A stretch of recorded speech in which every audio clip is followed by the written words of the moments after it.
working. He's trying to get the hair off that skin, it seems.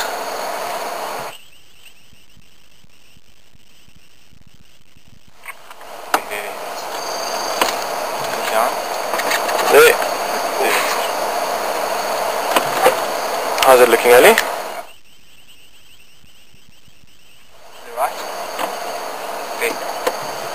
Guys, let's just try and move a little bit again. We're going to try and give it one more try. This is very, very far away. Let's go to infrared.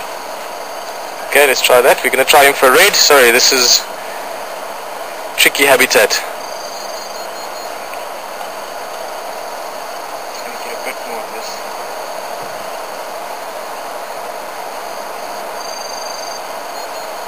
Sorry, but I'll let you know when I'm going to get in. Cool, James. So let's just quickly, let's try and move a bit. Okay. I'm just thinking we might be able to get a little bit better of a view here.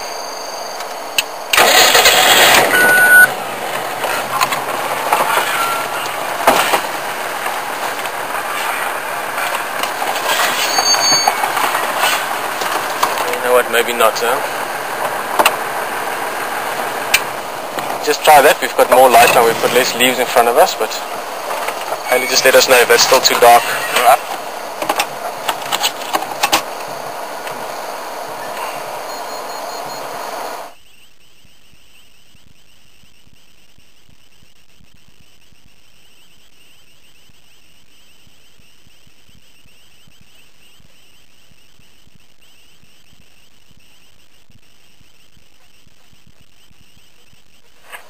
Okay, as we're going to make a switch to infrared.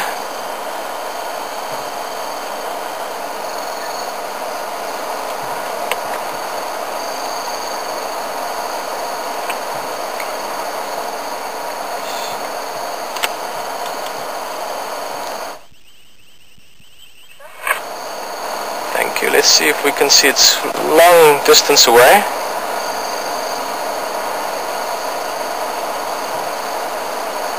There we go.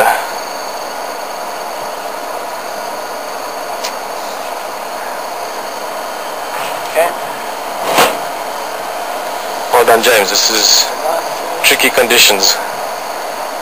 That is moving a little bit again, just trying to get a different angle and different leverage on that carcass. Oh, magic.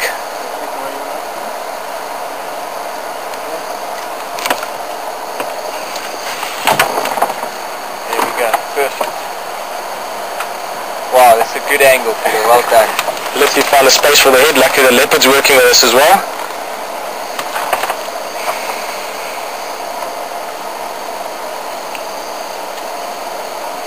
Wow. Sorry, James? Beautiful. That's very cool.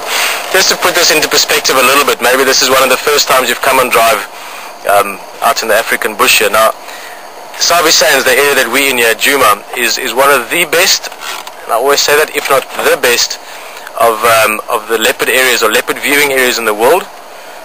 For many reasons. It's a very good leopard density. It's the kind of bush that is perfectly suited to leopard survival. But also they've been, over a few generations, been getting used to people being around, so they go on doing exactly normal behavior. If we weren't here at this moment, this leopard would be doing exactly what it is doing now. We're not interfering with it in any way. The fact that it can hear my voice when the car moves around, it doesn't bother this leopard at all. Even with the normal spotlights on it, that also doesn't bother it. At the moment, that leopard is sitting in darkness with infrared light. So all of these conditions means that we can actually see leopard relatively often and see them like this. I mean, we are sitting out here in the night and we're seeing it feeding up in a tree. And the perspective I'm trying to give you is that I've worked in other reserves where there are also lots of leopard, where there's mountainous terrain that they survive well in, and we would sometimes go 5 months without seeing a single leopard. And in the time when you do see them, it might be up on a hill or on a rock in the far distance where you can look at them with binoculars. And that goes for a lot of other reserves as well. So being able to sit out here in a beautiful clear night in the bush and see a leopard doing its normal thing really is a privilege. It is something that is very special. And then to do that with people from all over the world, sharing in it at the same time as all of us are, at the same time as you are, makes it very special even more. Very cool, actually, I think, is a better way of describing it.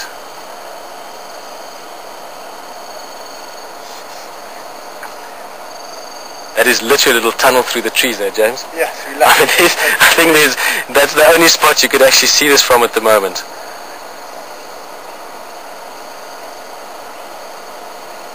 Oh, he's enjoying that. Yeah, no, he's making the most of it. Just look at all the different ways he's feeding. You see he's using the tongue, like I explained earlier. He's got those sort of hooks almost on the tongue. And he's using the front teeth between the canines. That's what he's doing there now. He's just using them almost like tweezers or pincers, just to pluck off maybe a bit of hair or to get a bit of skin moved. And then just now you'll see he'll turn the face sideways, and that's where it becomes, or that's the teeth that are very important for carnivores. His carnassial shears, there he was just using them now. You can actually see them a little bit.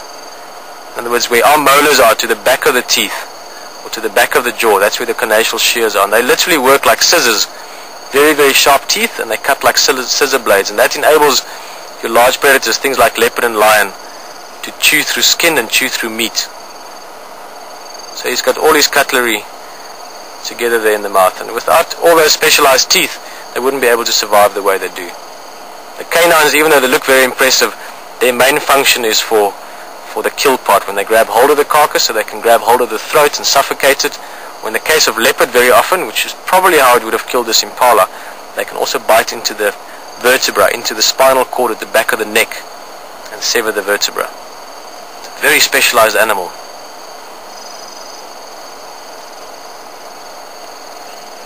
And I mean that in the sense of predators as such. Leopards are very adaptable. They can live in any environment from arid deserts to jungles. So leopard are still fairly widespread.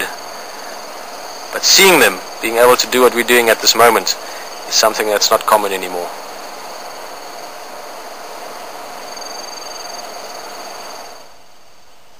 There's a question come through from here asking, is infanticide more prevalent in lions and leopards, or does the solitary versus prize living style have a difference, Cynthia? An interesting question that just came through from Cynthia, thank you Hayley, asking about infanticide. Now again, over the last few weeks and months we've had a lot of things going on with the lions in this area, with the kuhumas and the mapocho males, and the males killing those new cubs. Infanticide is much more prevalent with lions, just because of the pride structure. So like you suggested there, Cynthia, exactly that. Leopard, it can happen, but it's not a common thing. Just because there's a much more sort of fluid, liquid social structure with leopard. Males and females move around a lot more. What is moving here? There's something to our left. So hopefully that answers your question, Cynthia. I just want to have a quick look at the spotlight. There's something in the grass to our left.